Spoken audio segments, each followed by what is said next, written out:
Sis, alam mo ba, yung crush ko, lagi niya akong pinapansin. Kaya ako to din, papapansin. Mas ansin namin at nagugutom na kami. Uy sis, ano gagawin natin? Nagugutom na yung mga kapatid natin. Tara, maghanap tayo. Uy, tingnan mo! May mangga! What the?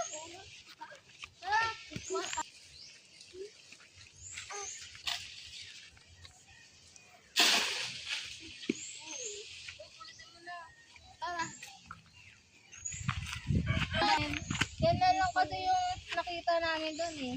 Tara, kainin na natin.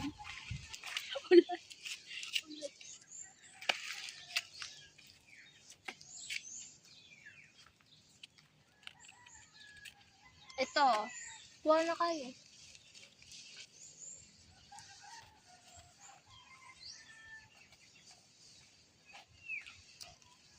Salamat po, ate. Walang anuman basta para sa inyo.